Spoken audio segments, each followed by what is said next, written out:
there's shame around poverty. It's imposed shame that people historically have treated the idea that if somebody is living in poverty, it's their fault, and that it needs to be corrected somehow. And I think that that's how our systems have been built. When really what we need to be doing is focusing on serving people, making sure that we're lifting people out of poverty. We do have a plan. We put forward our entire platform last week.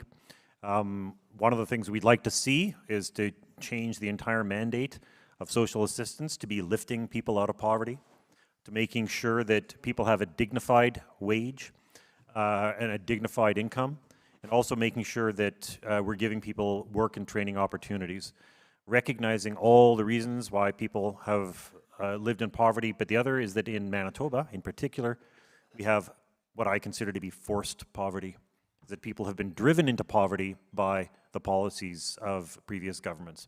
And that's something that has to change. So it is a very important election because this is an opportunity to make change for the better. Thank you.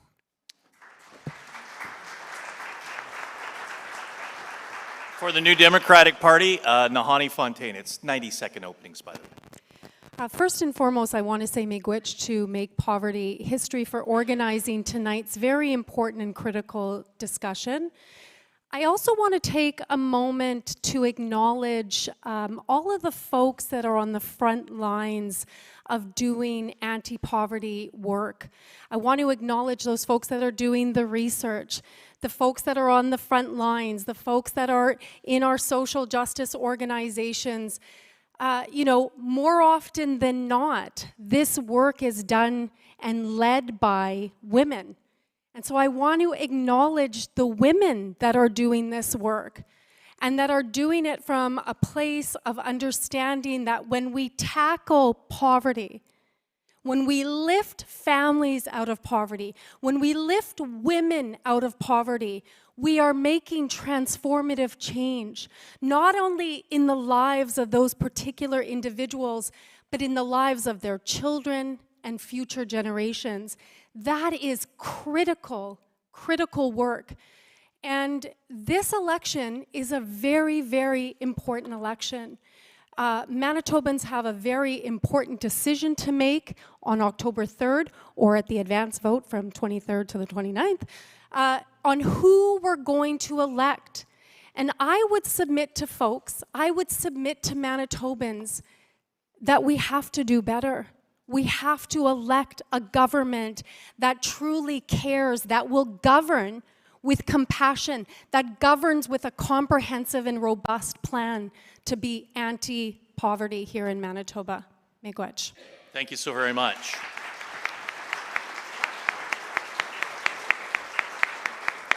Ladies and gentlemen, if you're just arriving, there's a few seats over here at the front of the house. We won't, you know, point at you and say, "Why are you late?"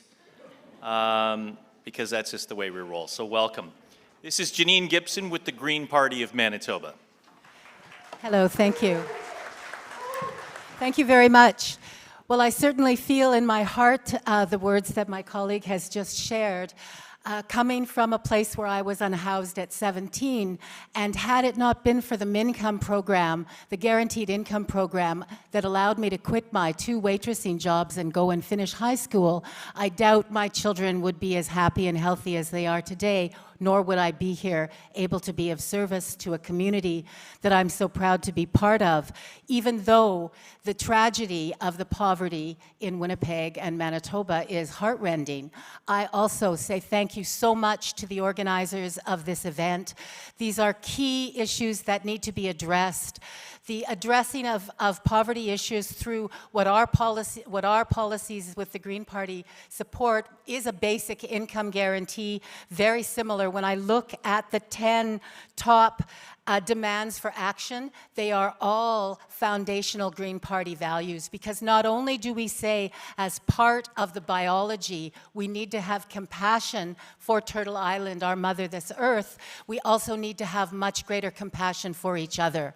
And a Green MLA will be the conscientious and outspoken, hopefully dialogue promoter between the divisiveness that's being demonstrated by the dominant parties. So thank you so much for your attendance here. Miigwech. my heart is full.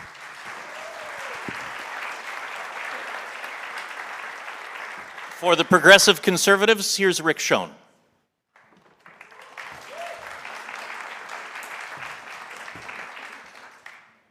Well, thanks everyone for being here tonight.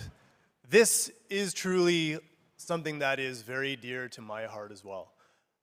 From having parents growing up in poverty, growing up as a kid not having a lot of money, living in my self-subsidized housing until I could get my feet and get off 3 jobs as well.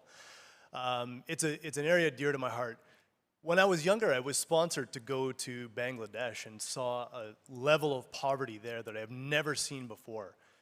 And that changed me as a person. And when I came back to Canada, I was a changed person. I spend a lot of time now working and being downtown. I see poverty, addictions, and mental health issues every single day where my office is.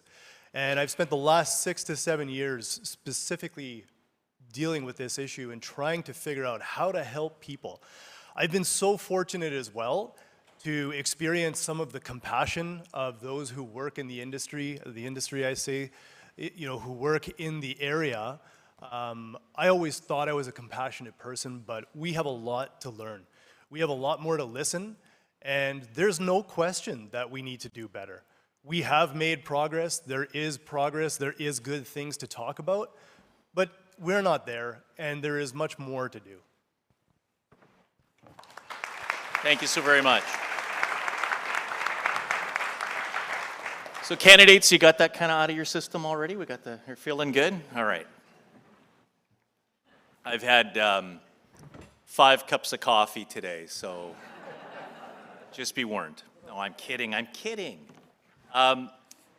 These are, and this is the long question part of this, so please bear with me because this is important information, and then there will be a question afterwards. Ending homelessness requires Manitobans to have access to low rental housing.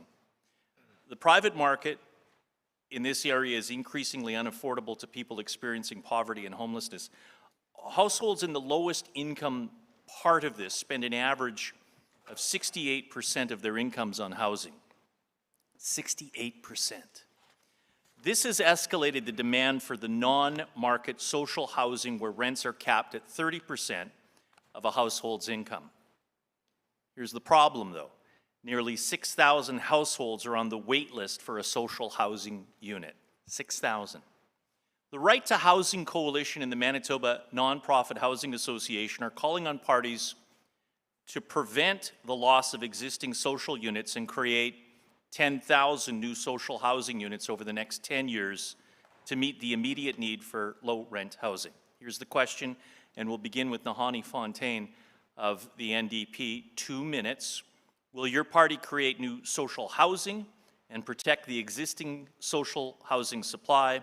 If so, how will you do this and when you will do this? 2 minutes, Nahani Fontaine.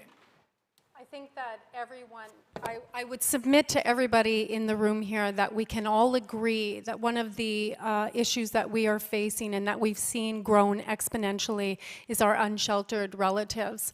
All of us have seen our unsheltered relatives sleeping in bus benches in -40 weather. That is unacceptable. And, even in St. John's, we've had an increase of our unsheltered relatives that have been moving in for safety, looking for safety in our parks. This is actually one of the most critical issues that we're dealing with right now, and it only grew exponentially because the PCs, starting in 2016 and up until just very recently, continuously sold off social housing. And they sold off social housing because they wanted to get out of the business of doing government. They want to do government on the cheap. They don't want to take care of Manitobans. There are a segment of the population that they simply don't care about. And so we've seen a rise exponentially of our unsheltered relatives. And so if we are lucky enough to win government, we are committed to strengthening rent control by enacting legislation to prevent landlords from applying unnecessary rent increases. We will establish a ministerial approval process to provide oversight over nonprofit housing so that we don't get in a situation like what we saw at Lyons Place. I know that everybody saw that, and the stress and the heartbreaking stress that people were under, those citizens were under, is unacceptable. We will introduce a $700 tax credit to make rent more affordable. We will maintain our social housing. We will establish more social and affordable housing for Manitobans. And more importantly, we will work with the federal government. This is an all-hands-on-board initiative. My time is up. Thank you so very much. Janine Gibson with the Greens. Ms. Gibson? Yes, Green MLAs will work towards supporting the needed 10,000 units so that those on social housing don't have to wait so long. Transparency in waiting lists, not only in housing, but for our health care. There needs to be greater transparency in government so that officials can be held accountable. And the decimation that has happened in our government bureaucracy can be filled so that we have positions like housing support workers. These are very important in assisting that people are able to be matched with the appropriate housing. So, perhaps we could sell green bonds so that these new 10,000 units are produced to the kind of building codes that will help us move to a carbon neutral culture. We also need the housing support workers to help fit the right people into the right housing situations. We also need to stop the workarounds through legislation where landlords are able to raise the rent and evict folks by getting special compensation to raise the rents higher than they're allowed. So these kinds of very important policies are part of what the Green Party wants to work towards. The Right to Housing Coalition, we totally support their calls to action. We think not only in housing do we have to address this lack of appropriate housing, but we need to make sure that women and children are housed in emergency situations when they're subject to domestic violence. There needs to be adequate housing there, and not just located in the large urban centers. Many of us do much better on the land.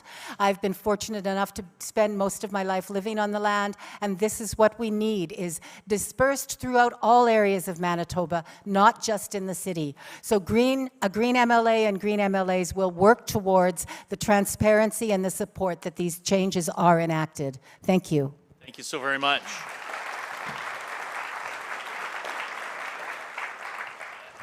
I see Rick Schoen, the NDP, took some shots at you, so you have 2 minutes now. Go ahead.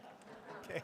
Well, there are some really good things that I'm hearing there, but not all of it rings true. And, one thing that I thought about when I was hearing that is I got this perfect example of a building that was finished in 2016, right as the NDP finished their last term. It's called Center Village, and I've literally looked at it for the last 7 years of a perfect building that could have been designed better to house people, but yet now we cannot use that building, and it is worthless.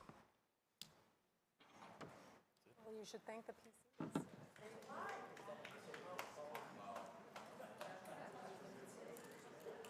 Still got about a minute, but you're done. Sorry, I got 2 minutes. Okay, Yeah, you got 2 minutes.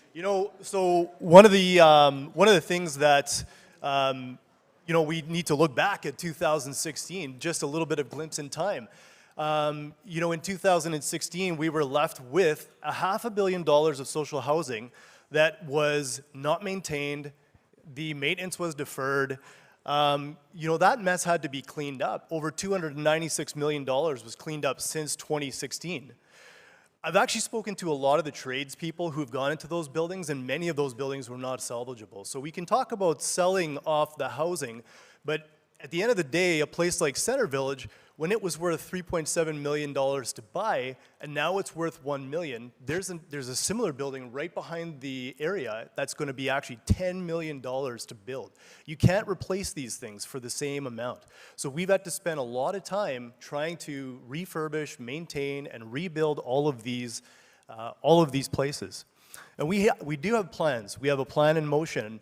You know, we have a homeless strategy right now. It's $126 million to shift efforts from managing homeless to ending homeless, like truly ending homeless. And it was launched earlier than planned because of the urgency of homelessness. And it takes a whole government approach to do this. Thank you so very much. Douglas Lamont with the Liberals. Yeah, thank you so much. Yeah, this is an absolutely critical, a critical area. In our platform, we committed to overhauling the rental tenancies branch, which of course has been a rubber stamp, not just a rubber stamp when it comes to evicting people, rent evictions, but the legislation as it stands right now. I had a constituent who has, she's a mom with 3 kids, trying to find an apartment for $1,600, and rent control doesn't apply. So that all of a sudden she was charged an extra $400 a month and there was no avenue for appeal. We'll bring in legislation to make sure that, that it'll require a minister to sign off on the sale of places like Lions Place. And we've committed to building 10,000 units in a variety of ways. Some of that would be renovations. Look, there are actually a lot of spaces in Manitoba that could be renovated and turned into living quarters, but it needs to be with supports as well. We've also committed to a same-day housing strategy.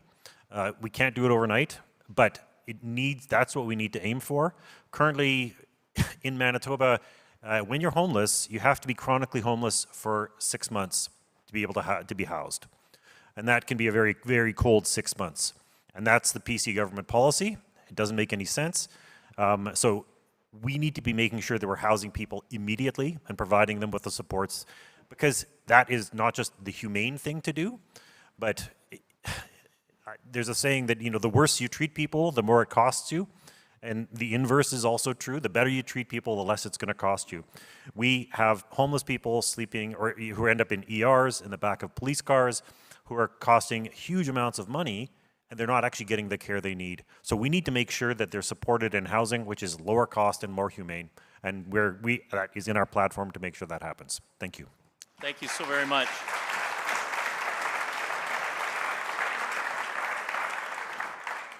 Please, Nahani, respond to that. You got 30 seconds, but I also would like to know if there is room for the private sector in all this, because to me, the need is so great.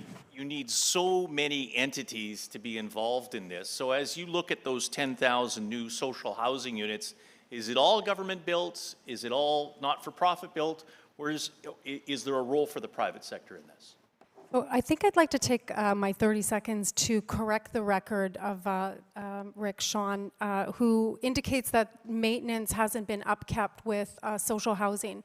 It's really important to understand that in 2016, the NDP budgeted $100 million for maintenance of social housing. And when the PCs came into power, they slashed that budget to less than $30 million. It is impossible to upkeep all of our social housing on a shoestring budget.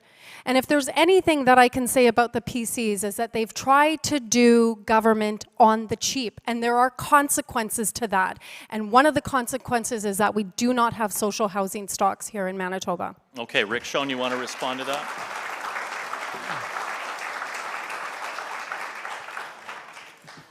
Yeah, I would just say quickly that, you know, we agree. You can't do housing on the cheap. However, in 2016, $100 million, it's far too late. Anyone knows that if you let something pile up for so long, rather than dealing with it, that it becomes this massive problem, and you just can't deal with it. You can't deal with it in short order. And quickly on that note of partnerships, yeah, of course, you can't do housing on the cheap. Today, things cost way more than they did in 2016, and I think we could look towards partnerships to better, build social housing in Manitoba. Janine, just in a moment here, we do have a few minutes here, but I just Social enterprise, social Just hang enterprise. on, just wanted to, Nahani, just on the 10,000 units, is that something that the NDP commits to doing? We commit to social housing, to building more social and affordable housing. What the numbers look like at right this moment, I'm not sure, but we certainly commit to more social and affordable housing so that our relatives are not sleeping in bus benches. And there's good examples out there. Look at Mama Way. Mama Way partnered with the feds, and they have the tiny homes village right now. And they were able to get 22 unsheltered relatives into their own little homes. You know, we're prepared to work in partnership with the feds, with the city, with all levels of government to ensure that Manitobans' basic human rights of access to housing is adhered Janine to. Gibson, go ahead. Janine? Yes, housing is a basic human right, and the Green Party believes that we could support more social enterprise to ensure there's more geothermal installed so that people are not spending so much on heating in this very cold climate. So social enterprise is a way where we can leverage funds to train the very people who need the housing to have the skills to maintain it. So it's not all government, it's community, but relying on the private sector, they tend not to step up. So I'm more interested, and the Green Party's more interested, in supporting Crown corporations to ensure that communities have what they need. Thank you. Thank you. We do see a role for the private sector, but not in terms of financing, but simply in terms of the fact that that there is private space out there that we can take advantage of. The one thing I do have to say that both the PCs and the NDP sold off social housing. They both sold off, and there have been billions and billions of dollars, at least $1 billion in maintenance, because Manitoba Housing is one of the worst landlords in the province. And I have to deal with folks, and I've had to deal with folks in my constituency who've been struggling for years for things to improve. So we do need that housing. Thank you, and I will finish up right there. Thank you. Thank you so very much. Yeah, no, it's quite interesting. I've spent some time going out with various organizations, and you hear the issues regarding Manitoba housing, and you know how. And I remember having a conversation with somebody at one of the housing complex who said, "I was sentenced here, and I'm just trying to get out." And you know, that just kind of it's still the image in my mind here, and that whatever we can do to kind of move the needle, it's up to all of us to do that. Question number 2 goes to hungry and basic needs, and we're going to start with Janine Gibson and go that way, and it'll be 2 minutes, and again 30-second rebuttals. Here's kind of the prelude, and then I'll get to the question. People on low incomes are hungry and can't afford high food prices. Manitoba is the only province with over 10% food inflation. Food bank use at Harvest Manitoba has doubled since 2019. Most food bank users are on EIA, or low-wage earners. The Manitoba Assistant Act states that the provincial government provides things and services that are essential to health and well-being. However, food banks are subsidizing those on EIA. Make Poverty History and Basic Income Manitoba recommend that the province increase the basic needs budget of EIA to the poverty line and create a portable, unconditional benefit for the working poor that eliminates that welfare wall. Here's the question. Will your party commit to this? If not, why not? What are you going to do to ensure the health and well-being of all low-income Manitobans? We begin with Janine Gibson of the Green Party. 2 minutes. Thank you. Yes, the Green Party policy has long supported a basic income guarantee, which I believe goes even further than the basic needs benefit, though the basic needs benefit could be an important step to us moving towards that. As I've already spoken, my education was crucial. It was crucial to my continuing that education that I received that kind of income when I was alone at 17 in the city, having been raised in the country and knowing nothing about the city. So I know the lack of supports and the tremendous mental health stress that is that is contributed to by not having sufficient income. So yes, the Green Party definitely supports a basic needs benefit, and in addition to that, we need to have sufficient free mental health services and addiction support services to complement the healing from the stress that has been caused by intergenerational neglect and the long time that we have not had sufficient social housing to meet the needs of folks, sufficient income supports. The wage now that minimum wage earners get is not enough to live on. We need a livable minimum wage, and we need to separate the wage freeze from the income from people with disabilities receiving income, and their disability benefits should be separated so that they have the disability benefits and they might be able to work and find ways that they could contribute, because there are so many people that have so much to contribute to our society that are excluded. So the Green Party would hold citizen assemblies to find ways to solve these problems together based on the lived experience of the people involved. Thank you so much. Rick Schoen. So we believe that no Manitobans should go to bed hungry. And yes, of course, we have to do more. We need to continue to do more. The first thing that we recognize is that we can't control the prices. We all have seen massive increase in prices coming out of the pandemic, food inflation, all kinds of other prices are going up. What we are looking to do here is looking at making life more affordable and making sure that Manitobans have more of their money available to pay for bills, to buy food, to live life, and those kinds of things. You know, we this year alone, we've taken 47,000 Manitobans off the tax rolls by increasing the basic personal tax amount. Average family savings about $5,500 annually under our affordability and relief measures. Speaking about minimum wage, it will go up to on October 1st, it'll go up to $15.30. That is the third increase over the last year. And so I remember looking back past, in the days of former NDP government when I started working as a retail salesperson at $5-6 an hour. We have a long way to go on this too, but the difference now is that we will have a predictable increase based on the level of inflation, which we've never had before. And making that change very quickly over the last couple of years is really important to a lot of Manitobans. Dougal Lamont. Yeah, thank you very much. Look, when it comes to tax cuts, you actually have to make money to pay taxes. So the tax cuts that the PCs have offered, and even saying it's $5,500 for an average family, that's because all the gains are at the top. When you change the BPE, or property taxes, like honestly, there are people who are going to be getting a few pennies a day at the bottom end of the scale, while people at the top are going to be getting thousands of dollars. That's not what we're talking about. It is actually making inequality worse.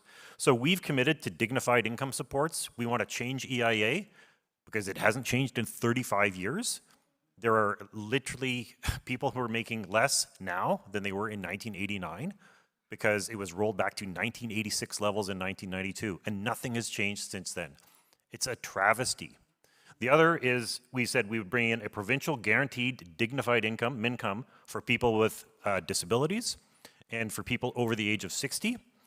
We would make changes to removing barriers to work and volunteering for people on EIA. But the other is creating a Manitoba Works for Good voluntary, it's not workfare, it's a voluntary jobs program that would provide funds and job subsidies so that people can work. And those are all things that we see as being absolutely critical to lifting people out of poverty and making sure that they're able to pay their bills. We've also, and the one thing we've done is different, we've offered an income tax break, but it's actually designed so that people who make over $300,000 will pay more. So it's about making sure that people at the top pay more and making sure that the people who really need it get what they need, and that's the opposite of what has been happening for the past 7 years, and actually for most of the last 35. Nahani Fontaine. we're dedicated to providing increased supports for individuals on EIA because I know that everyone in the room has seen that folks are struggling, Manitobans are struggling, families are struggling, children are going to bed hungry, which, you know, it's interesting that Rick is saying that no child should go hungry when his colleague, James Teitzma, indicated that he doesn't want to feed children. When we talked and we really pushed the PCs to have a universal nutrition program at schools. And so we've committed to having a universal nutrition program at schools to ensure that children have breakfast and lunch and snacks at school. You know, I remember I went to Holy Cross Church, and that breakfast that school gave every morning was sometimes the only food that I had on that day. And that was 40 years ago, 45 years ago. I've never forgotten that kindness and how it helped me to go to school and how it helped my mom. And so we're committed to this universal nutrition program for schools so that nobody goes hungry. We're also committed to increasing the prenatal benefit so that folks, Manitobans who are pregnant, can help with the nutrition that they need, but they can also use those dollars to prepare for their baby coming home. I used that with the birth of when I was pregnant with my second son. I was still a student. That money, and I think it was like $80 back then, that helped me. I used that money for when my son was coming home. We are committed to ensuring that we're lifting people out of poverty and that we're giving people dignity so that we can have a province that we're proud of and that people can thrive and children can thrive as well. Okay, use your paddles for this, if you please. Pick up your paddles on this, because I do want to re-ask the question. Make Poverty History and Basic Income Manitoba recommends that the province increase the basic needs budget of EIA to the poverty line and create a portable unconditional benefit for the working poor that eliminates the welfare wall. Are your parties committing to this? Yes or no? Hold up your paddles. Rick Schoen, why not? Use the microphone. So we, first of all, do recognize that EIA needs to evolve. We need to evolve by using tools to assess how everybody gets the income. So these types of tools would allow us to individualize supportive plans tailored to each person's complex needs. Okay. Nahani Fontaine, you put no? Why? We are committed to supporting folks that are on EIA. What does that look like right now? Right now, our commitments are a universal meal program for children. It's supporting individuals with mental health and addiction services. It's supporting folks to access more affordable social housing. The reality is that we're not going to be able to have a full understanding of what's going on and what the PCs have done in the last 7 years once we get in government and we're able to assess and see what's going on in EIA.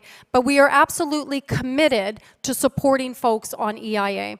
Okay. Janine, you said no, correct? We said yes. Yes, okay. It's an important step towards Okay. a basic income guarantee. Okay, so you're yes, okay. Dougal, you said yes as well or no? Yes, I said yes. Okay. Nahani is saying wait, and I understand that because you have to look at the books before you can make that commitment. What do you believe, and draw on this, because we had Josh Brandon on yesterday, and he said, you know what, a lot of people in poverty were a whole lot better off during the pandemic. And that struck with listeners. It was like, really? Yeah, because there was money invested in them. And then that was taken away. So you're kind of the veteran on this panel. You've seen all this. Yeah, you are. Yeah, you've been at this for a while.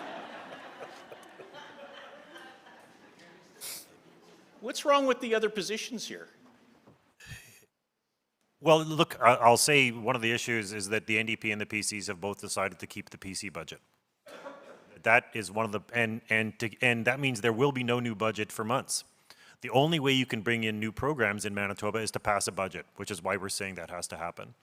And we've also said that we have to repeal the property tax rebates because they don't make any sense. We're borrowing $453 million this year that we don't have to send checks out of province. And we've said we can't do that because it's not fiscally responsible and that we need to pay. But this needs to be a priority because it'll really reduce costs in the long run. Thank you. Okay. Nahani Fontaine is saying it is a priority. They want to see the books first. Janine Gibson, is that disingenuous by the NDP on this, in your view? Or is that, no, it's a sage answer because they may just form government and you have to be cautious at these types of forums? There has just been insufficient transparency and accountability in both the previous NDP government and the current PC government. So that's why I think we need to have more collegial interaction and not this blaming of each other. You did it, you're worse than we are, we're worse, you know, let's have, the problems are so serious, we need to come to the table together and work together in a more collegial, compassionate manner.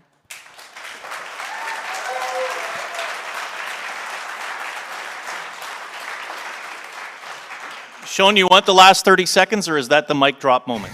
No, well, I would definitely agree with what you just said because I'm not a person, I'm thrown off a little bit here by the negative atmosphere and, you know, not working together. As a member wanting to come into this team, I will be certainly somebody who listens and works together with people. I just want to say one thing really quickly on the food. Nani, you make it sound like it's a heartless thing. It's not. We are doing a food program. What we're not agreeing to is a universal program. We need to look at that. Yes, we can do better on that as well, but we don't need to provide food for every single child in every single public school.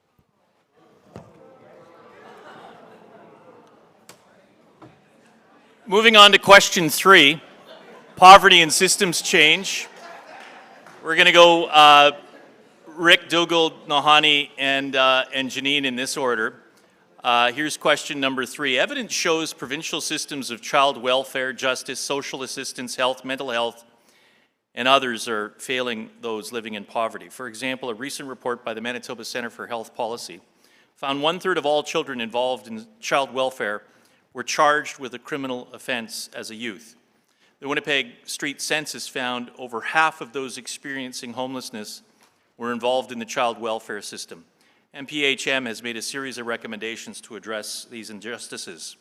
If elected, would you and your party, what would you do to transform provincial systems to ensure they're working together to support and empower people to escape poverty? Rick Schoen, you have 2 minutes. Yeah, the child welfare system also needs reform. We need to do more to keep children out of care, and we need to bring families back together. We need to focus on the people who need the help.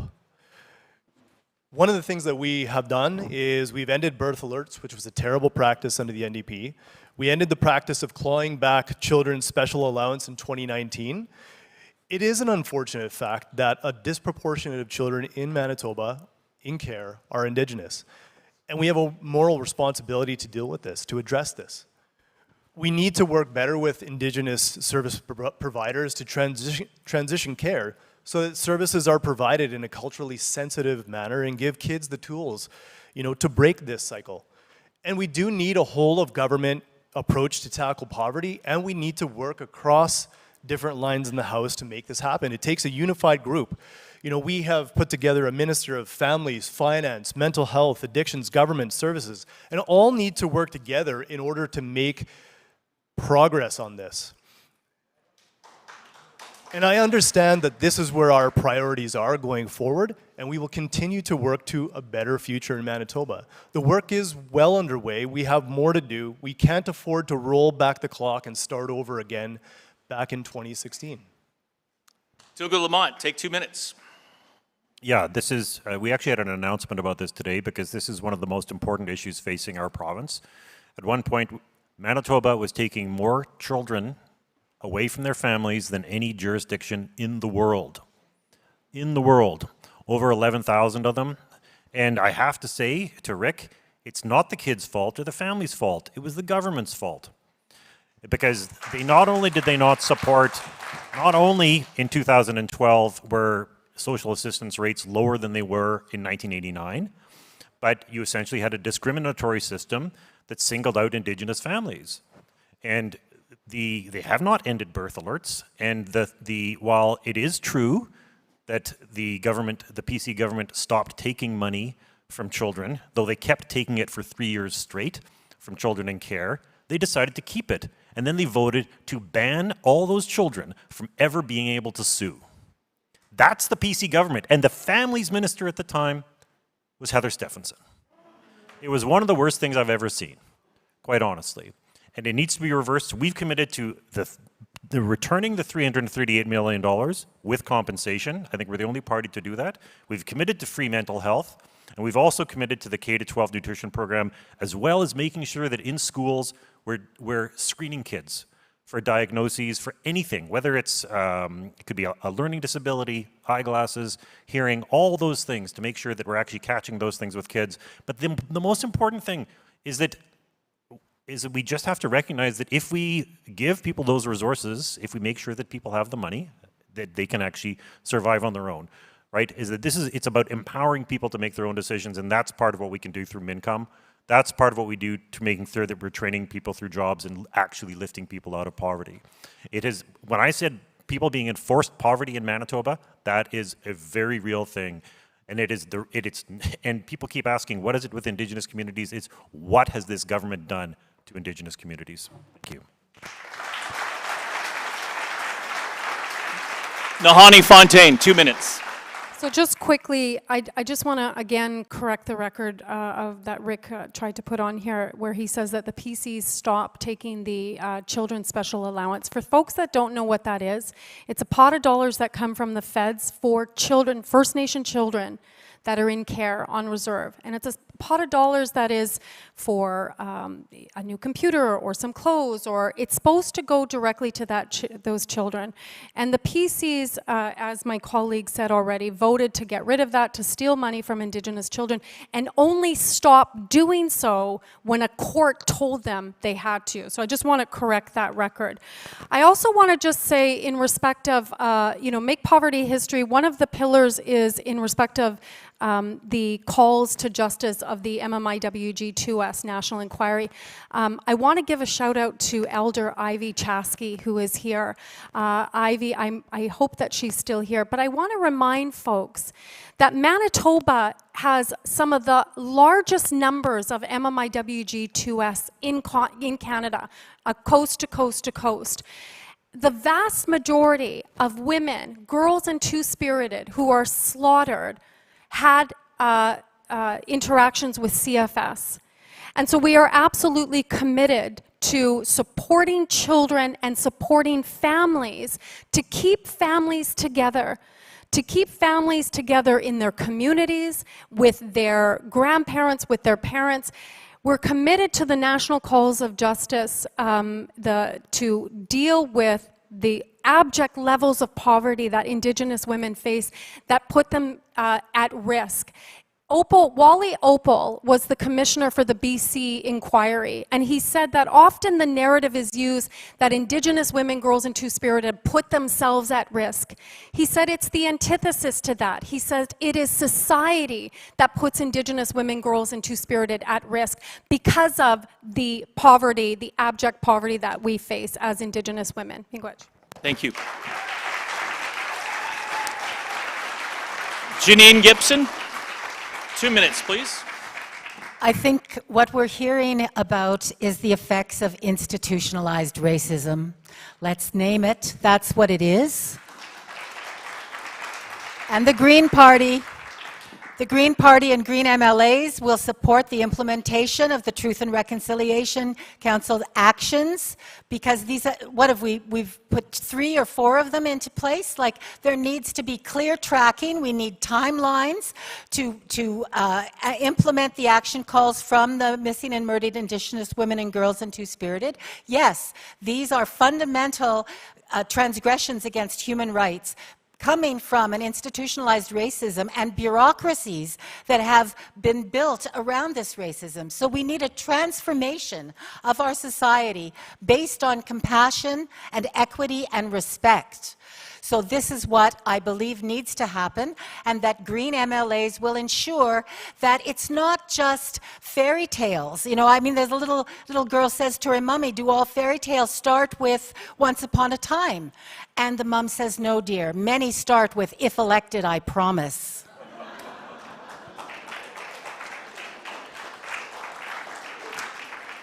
That's an oldie but a goodie.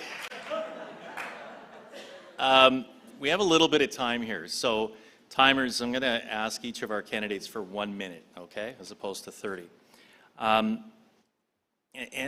maybe it's the coffee, I don't know, but a little frustrated.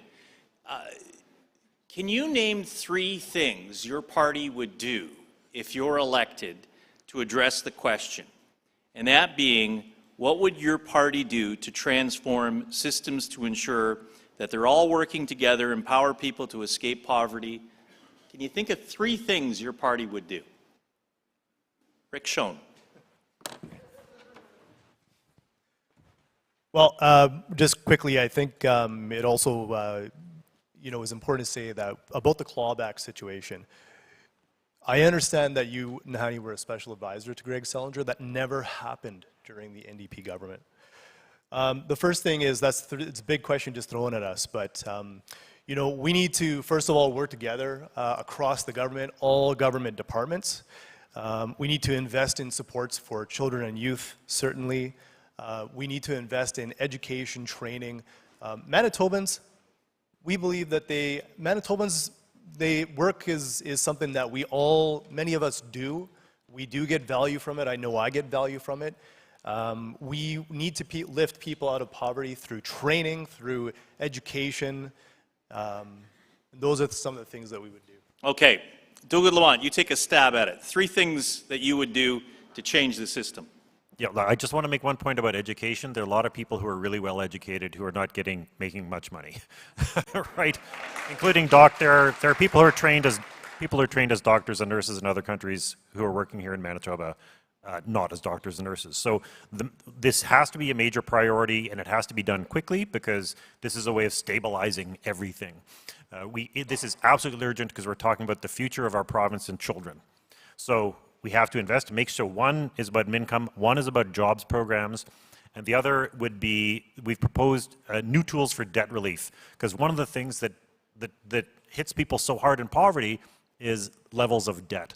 So we've actually committed to working with the Credit Counseling Society of Canada, who provide free services to helping people to reduce their debts. They've actually helped people not quite eliminate debts, but bring them down to manageable levels. And to us, that's absolutely critical as a way of helping people over the long term. That is a critical thing we have to do.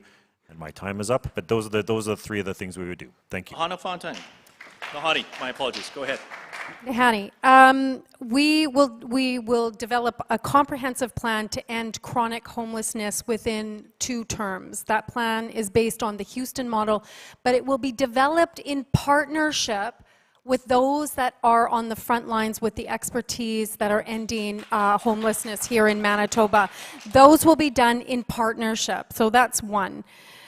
We are committed to the development of a comprehensive public safety strategy that brings together law enforcement, community safety patrols, educators, advocates, and families to empower children to succeed, having those wraparound services to ensure that children have the services that they need, that we empower them. Finally, 2 more things. I want to say that we have committed to true $10 a day daycare. And then finally, I also want to say that we have committed to a 24/7 drop-in center for Indigenous women, girls, and Two-Spirited here in Winnipeg and Brandon and Thompson. And Ivy Chaskey is here. That's something that we've been talking about since 2003 with the murder of Felicia Solomon Osborne. And finally, we will be enacting that. Miigwech. Janine? To improve efficiency in government, we need to assign people with responsibilities to cross-silo communication. There's too much the right hand not knowing what the left hand is doing. So one, assign cross-silo responsibilities where we clearly set targets and track progress to those targets. That's why we're not seeing more actions completed around the TRC recommendations, is because we don't have set targets that we can move towards. Not only that, we need transparency in the policy. Too much of the government is hidden. They're not showing what's being done. So we need to assign cross-silo responsibilities, improve the transparency of government process, and set concrete targets where we report on how we're meeting those targets. Thank you. All right. Feeling better now? Feeling a little bit loose now? Okay, good. I'm tempted because we got a few more minutes here. No, we're going to go to the signs. So if you have your placards, and I've been at, I don't think it was you folks, but one of them where people put their placards and it was like it was facing them, but you have to make sure that you answer to the audience as opposed to yourself. Anyway. So these are the short answer questions based on the 10 priority areas. So Make Poverty History has developed 10 demands for actions based on the most recent research and evidence informed by the lived experiences of people in poverty for the province. The following yes or no questions are based on those demands. Please indicate if you would support action on these by indicating a yes or a no, and again to the crowd. Number 1, develop and implement a comprehensive implementation plan in meaningful partnership with First Nations, Métis, Inuit communities to act on the TRC calls to action for MMI WGTS plus calls to justice with a priority on ending poverty among Indigenous people in Manitoba. Yes, yes, yes, yes, yes. Okay.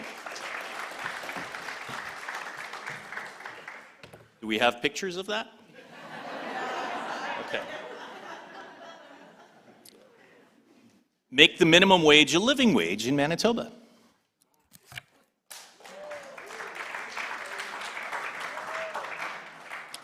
Develop a provincial social enterprise strategy and increase workforce training funding for organizations and social enterprises that work alongside low-income individuals facing barriers to employment.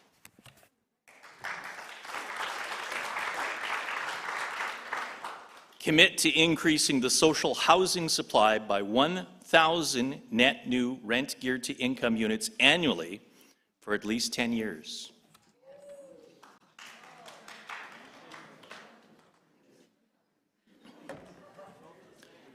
Will you commit to doubling the funding available to community-based restorative justice organizations in the first post-election budget and commit to transforming that system to one based on restorative justice principles and practices?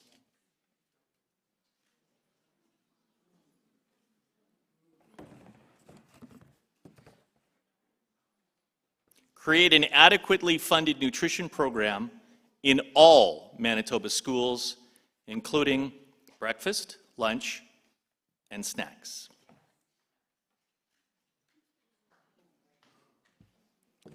Double the annual budget for adult literacy and learning at an additional $20 million annually.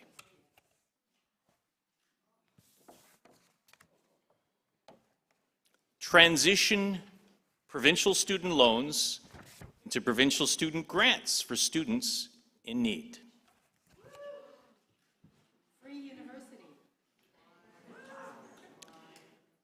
Increasing funding to mental health and harm reduction by $500 million to bring it to the recommended 12% of total health care expenditure, including safe consumption sites.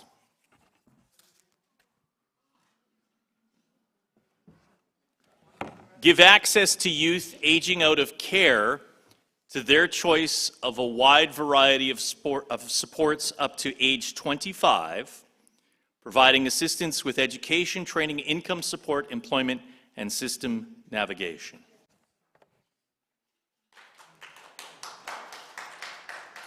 Provide funding to municipalities to support piloting fare-free public transit.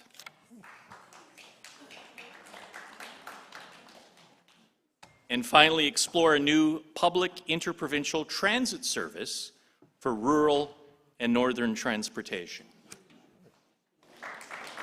Okay. This is the favorite part of the evening. This is where you can ask some questions. Now, we have a microphone, and hello, how are you? Now, we're all going to be respectful of this. We're keeping the microphone because one time I was at an event, we gave them wireless microphone, and boom, they took off. And those things cost money.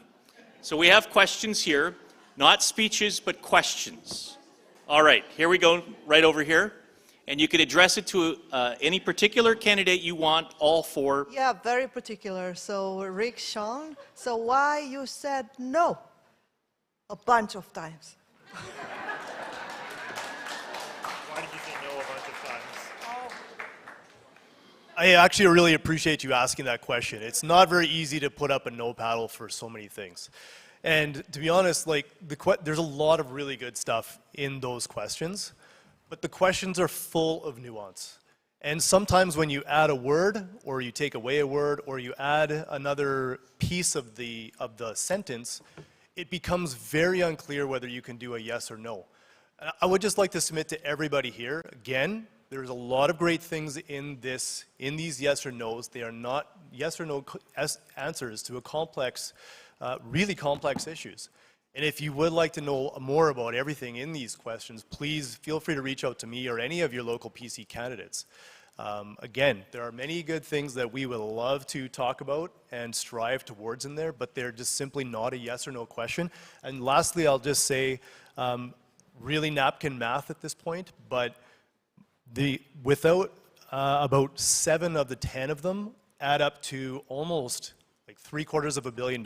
So it's really hard to commit to that before we can really dig into these things and really figure out if these are the right things we should be doing in all cases. If I were a snarky host, I would retort by saying that's a whole lot of tax cuts. But I'm not snarky. I'm not snarky. But for example, Rick, and we've known each other for a little while here. You know, for example, number 6, you said no on the adequately funded nutrition program in Manitoba schools, including breakfast, lunch, and snacks, because I think you do believe that there are some people in some neighborhoods that, you know what, they don't need these programs, and it should be more means tested, right?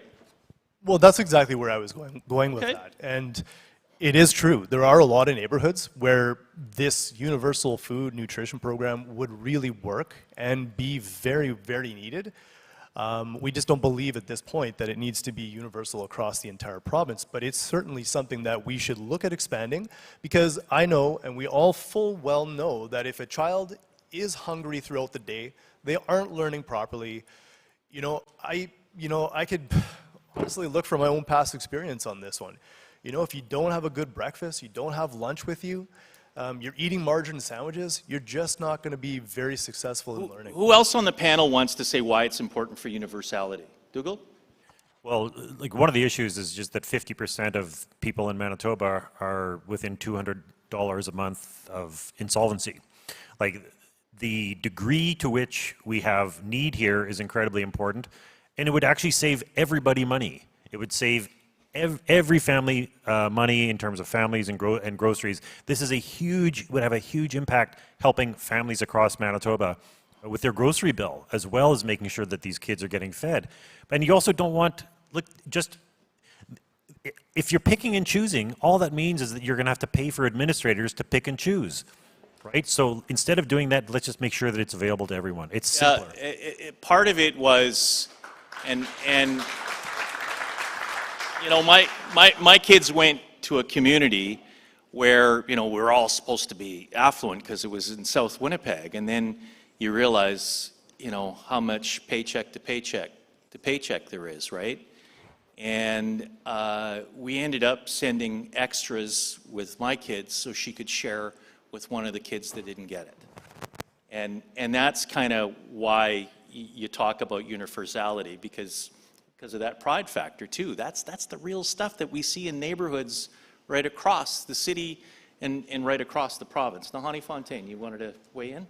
I just want to say this. I feel like Rick thinks that if we have a universal nutrition meal program at all of our schools, that like we're forcing parents, even households that can afford to have breakfast and lunch and snacks with their children, that we're forcing all of them. Like, you've got to go to this nutrition program. We'll see you there at 8:30 in the morning and eat this food. That's not the way that it works, right? Like, each school will have their budget according to those students that are in need. You're not forcing people to go use it, but you're giving it to those that need it. The other point that has not been made is that the increase in screen time and marketing of what is called food but has no nutritional value impacts all our children, and the investment in quality nutritional meals is what is needed across the board. Just because a family can afford does not mean that children are receiving the nutrition that they need for their brain development. So this is an important investment when we have so many companies unscrupulously selling food that is not nutritious and should not be allowed to be called food. Thank you so very much. Our next question.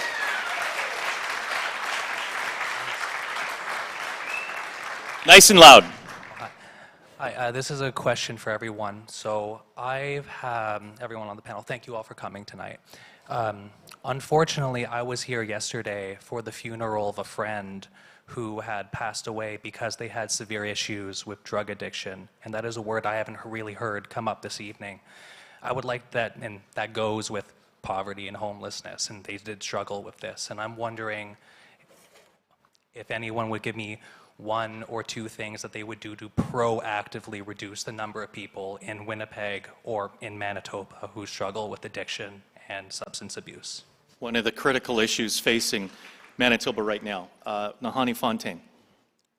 So first, let me offer my condolences to you and to the friends and family of your friend that passed from addictions. As many people know, my own mother died of a heroin overdose when she was 42 years old. And she died, my mom was living on Vancouver's downtown east side for the last 14 years of her life.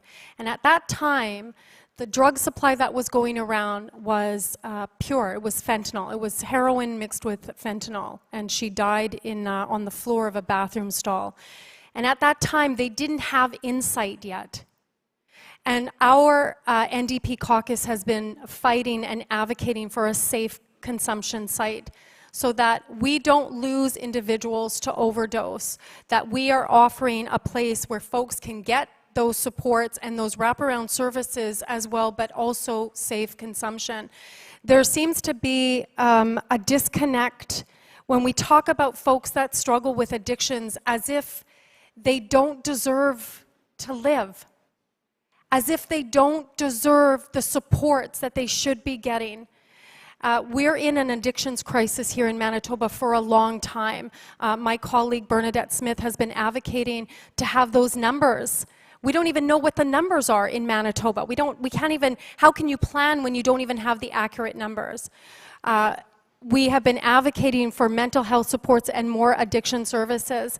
I have family members that are still struggling with addictions and have very difficult times to be able to get into detox or second stage supports treatment because those services aren't there. And anybody that has folks in their sacred circle that are dealing with addictions, you know that when that person is ready to go, it's now, it's immediately. Take some time. Dougal Lamont, thank you. Thank you. I'm very sorry for your loss. Yeah, we've lost an incredible number of people to a toxic drug supply. We're offering a number of things focused on harm reduction. We will invest in overdose prevention centers, including mobile overdose prevention centers. We have to recognize we do need standards. There are currently no standards for addictions treatment in Manitoba at all. So, and often addictions, there's no connection with mental health either. So you'll actually refer somebody to an addiction center who has complex needs, and they'll say, well, we can't actually do anything because we don't actually treat mental illness here, which doesn't make sense. So making sure that we're providing those mental health services. We have a plan to train up psychologists because we have a massive shortage of them. Make sure that mental health services like psychotherapy are available free as part of Medicare. A 24/7 referral line. Thank you. And a 24/7 referral line. And it's absolutely true. The MLA for St. John's has said, like when, and we've heard this from people on the street, when people decide they need to detox, it needs to be then. And it's not happening. So we have to have that 24/7 line, which will connect somebody immediately and make sure that they can get a bed. And it means, the other is to making sure we're investing in mental health and addictions crisis teams. So it isn't just police going out to talk to people. So if you can have wellness checks that are related to addictions, because... All right, thank you. Janine? Mental health and addictions are not crimes. So. Appreciate that. Janine and then Rick. Yes, some of the solutions that have been presented are so needed. When a person is ready to change, that's when the supports need to be there. So that is widely known.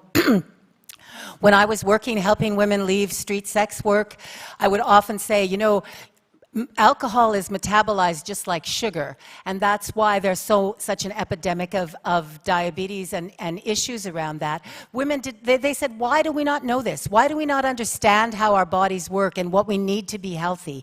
So there's so much that can be done in terms of prevention to educate people and prevent the destruction. My father drank himself to death. I know firsthand what mental illness and alcoholism and addiction can cause. So we need many more family support and prevention so that the children, he taught me what not to do by living a very sad and destructive life. But there needs to be many more social supports for the families. I'm not talking about funding experts from away. I'm talking about healing circles where we share together. This is the kind of community support that grounds us, where we're able to spend time close to nature. We're able to spend time working with Turtle Island directly so that we are healed by the natural world instead of it being destroyed for corporate profits while our souls and spirits are destroyed by addictions. Rick Schoen.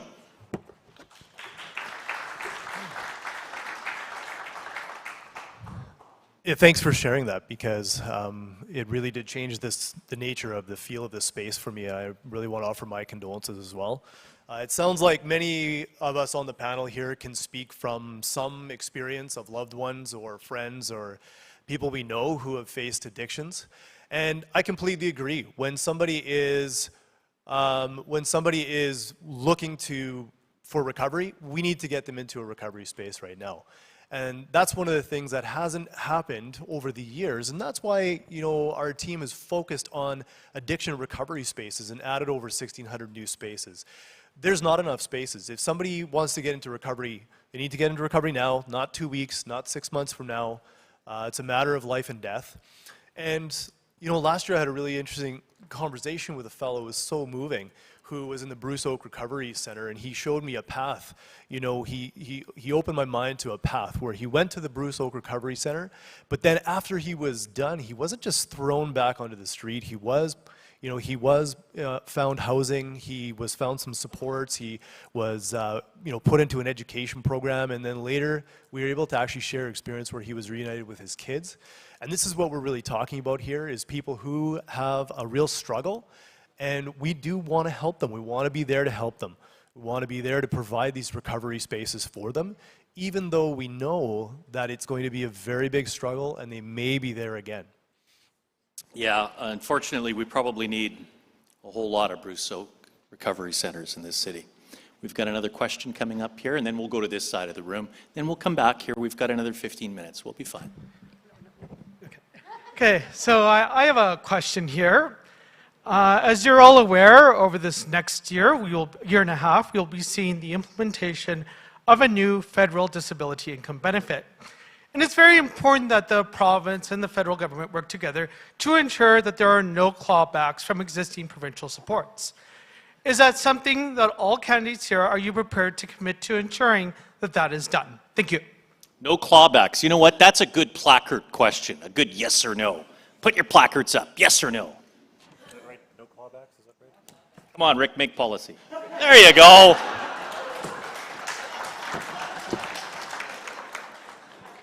Your secret is safe with us. I only Question where? Over here, yes. Hi.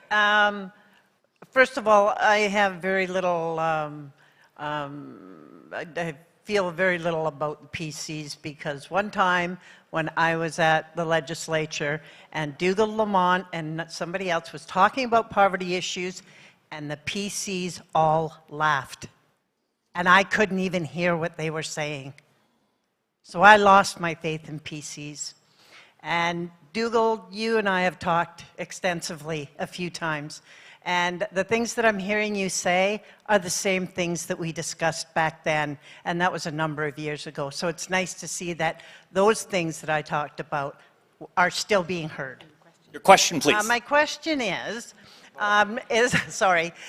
provincially, if, with transit issues, with the transit, I know you were asked, but how is the provincial government going to provide funding for people that need to use transit, hopefully free transit, but I'll settle for a sliding scale. Okay, Dougal, you can let's go 30 seconds each here. I want to get as many questions in as possible. Thank you. No, it's nice to see you again. We met 5 years ago. No, it's nice. Look, that's something we would actually consider as part of our green plan. So our green plan, we have a $300 million green plan, which is intended to help out cities with transit. That's one of the things that it could do. And we would certainly encourage making sure that as many people can use transit as possible. Nahani? Miigwech, for your question, that's certainly something that the NDP will look into and certainly will consider as well. Miigwech. The Green Party has long supported free transit. We need electrical transit, and we need it to be free, not just within our cities, but within our whole province and between our provinces. Rick Schoen. Yeah, transit is obviously a very important part of people's getting around every single day. At this point, we wouldn't be able to commit to free transit, but what we want to do is be able to continue supporting municipalities with money to, fund their transit programs as well. And I think it goes without saying too, there's one other thing that we didn't talk about is that we also need to be looking at the safety on transit. That is a big conversation right now and something that we really need to focus on digging into. All right, thank you so very much. Right over here, please. My question is about collaboration among levels of government and the bureaucracy. It's regarding when a building has to be closed up because it's been condemned. And I'm going to use the example of the Adirondack apartment building on Sargent Avenue. I am appalled that these people were kicked out in the street and there wasn't any levels of government cooperating, and this is in order to find them homes before the building was boarded up. And there were some people who weren't even allowed to get their belongings. And a few yards from where we are tonight is where a lot of the people are encamped.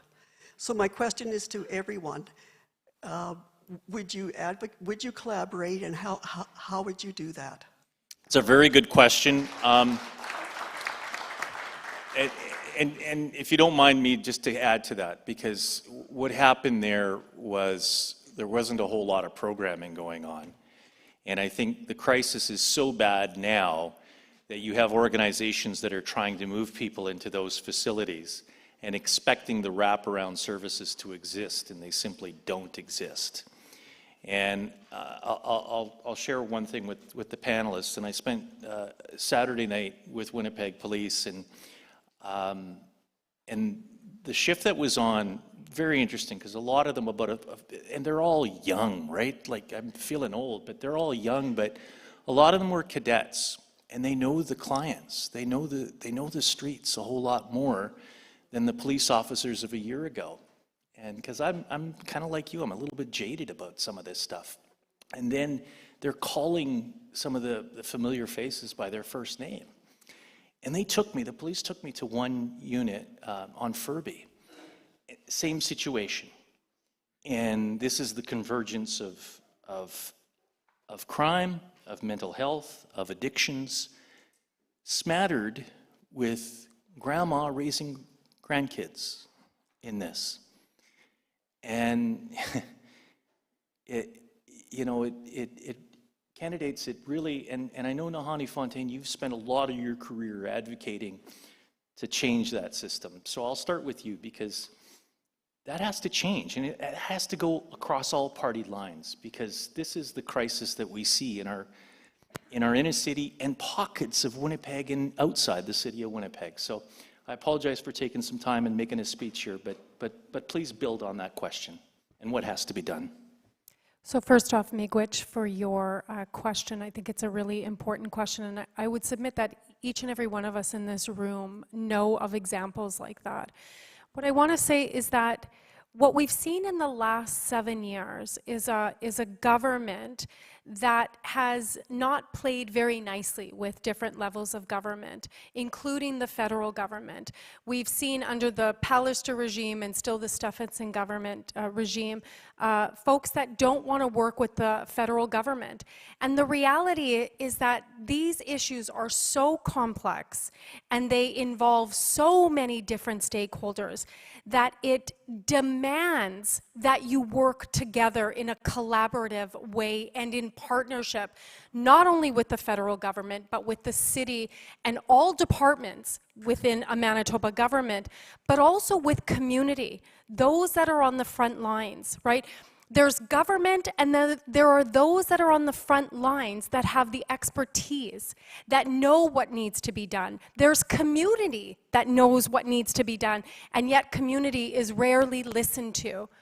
And so we are committed, and I am personally committed, and my whole career has been about partnerships and tackling these issues head on, but together, because together we can do it. If we work in these silos, as we've seen in the last 7 years, these are the examples that we get. Janine Gibson.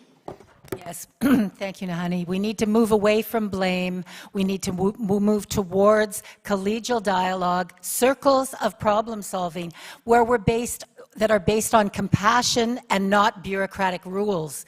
Too often rules are cited and the framework is too narrow. So yes, both provincial, federal and city level, and in the countryside, the RMs, where we have the healing circles, where we're able to access the funding, not just through the structures, but based on compassion and the need that in the long run will save us money if we invest in meeting the needs of people. So improve the communication, and if we don't have good communication, ensure there are people with responsibility, with the ability to make changes, that do have the communication skills to not polarize, but to bring people together for the problem solving that is so needed. Thank you. It is a very tough challenge, one that I've been talking a lot about, especially this particular building in the West End, as I sat on the West End Biz for many years. And working collaboratively is something that I have done always. And, you know, working in this case collaboratively with Councillor Gilroy on this building, because the Adenac is not a new issue to anybody, and it really precedes the, you know, the government now. It is a very tough building, and many buildings in the area are the same way. I've seen this story same time over again with landlords, and it's something that, you know, I would like to work collaboratively with the city on.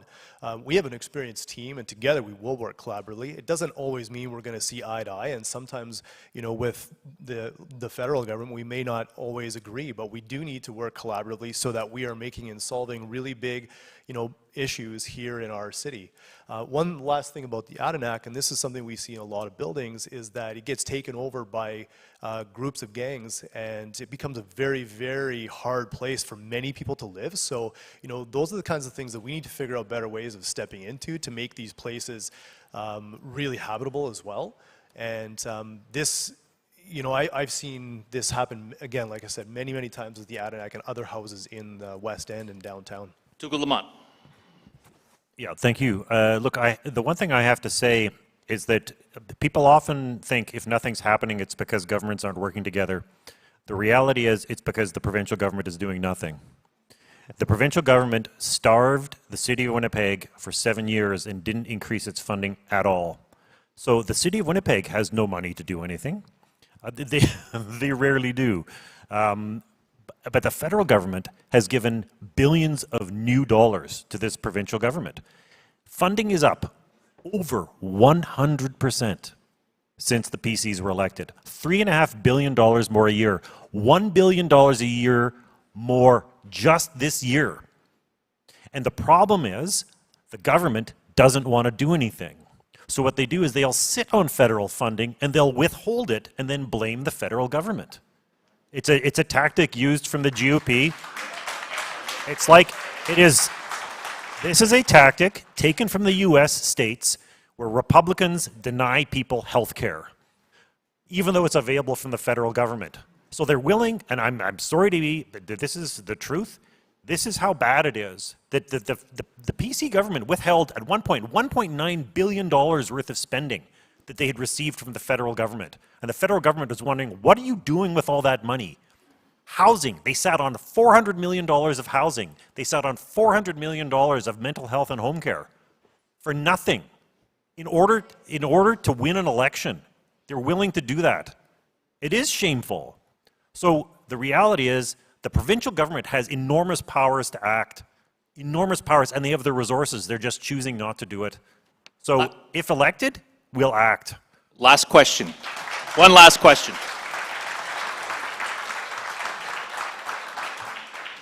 I got two questions. The first is, are you sure I can't take this mic? My question, Faster than me? the question is directed to Nahanni and Rick. So in 1989, the Canadians identified child poverty as a major problem. The goal was to eliminate child poverty by 2000. It is now 2023. This is 34 years. During those 34 years, Manitoba has either had the worst child poverty record or second to Saskatchewan in all that time.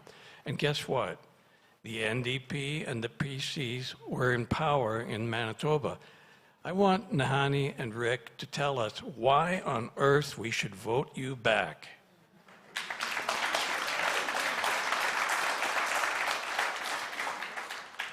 Miigwech, for your question. I was just a little girl in 1989 when that commitment was made, but certainly Manitoba has gone back and forth, PC, NDP. And the reality is that we certainly need to do better. And the Manitoba NDP did put in legislation to deal with poverty. The PCs got rid of that as soon as they came into power. Let me say this, is that we are a new NDP. We are a completely new caucus. We have individuals in our caucus that have been doing anti-poverty work for years. We have people in our NDP caucus that have lived and survived poverty, some of the worst levels of poverty that you could ever imagine. And so, including myself. And so for myself, this is, I didn't get in politics, I didn't get elected to maintain the status quo. I didn't get elected to do nothing. I got elected to be a part of a team that is committed to transformative change. And our team is committed to that. And this is a new NDP team. And we are committed to dealing and tackling poverty, including child poverty. And so why should you give us your vote? Because it's time for a change here in Manitoba.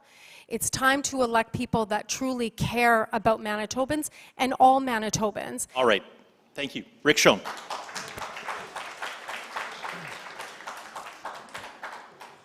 Well, like I said already before, I mean, there is much more we can do.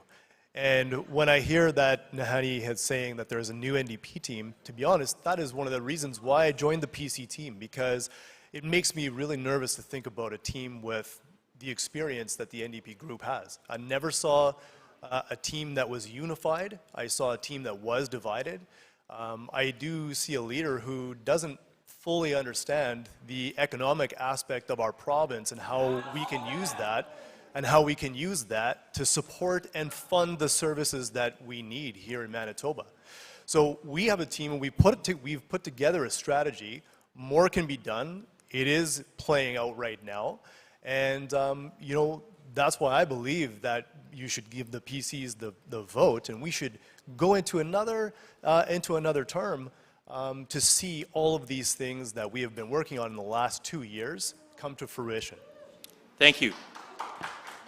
We're going to wrap things up now. And first of all, please remain seated because I'm going to bring Desiree back up. You know, as to the two of them, if it's okay, folks, I know we're anxious, and I get that. But I'm trying to maintain the clock here. And the questions were particularly to those two candidates. So you get a pass, you get a pass. We're good. I've been to these things and I've moderated when the Progressive Conservatives or the Conservatives haven't sent somebody. And I will publicly say thank you very much, Rick Schoen, for being here, because often what will happen is people will pass these debates up. And to me, and the next thunderous round of applause is for all four of the candidates, simply because to put your name forward is not the easiest thing. And I think when we look south of the border and we see what's going on there and the impact that we're seeing in some of our democracies worldwide, I'm so glad that people can get together, have a spirited conversation, but at the end of the evening, despite our differences, can say, we're all Winnipeggers, we're all Manitobans, we're all Canadians, and we're all going to work together to kind of better our neighborhoods, our cities, our province, and our country. So thank you all, and a big round of applause for our... Desiree?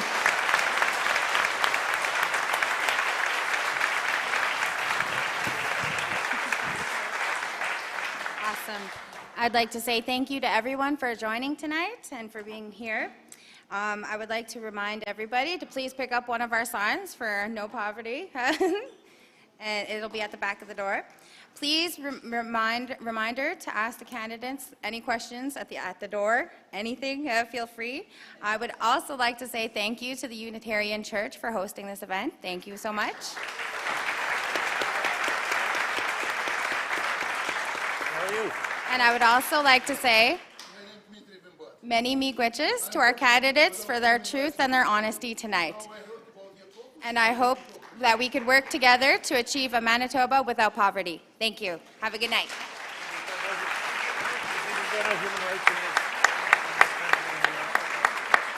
Class dismissed. Please go in peace. Thanks again, everybody. Please go in peace.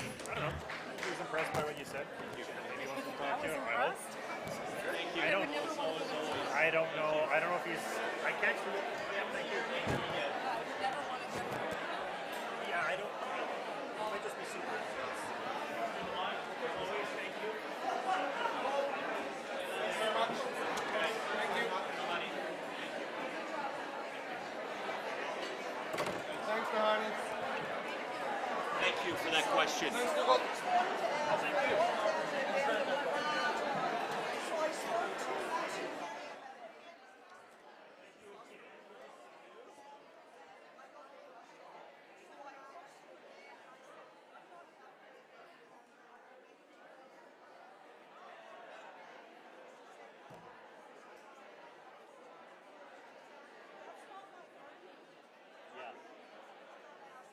Absolutely it was. Absolutely.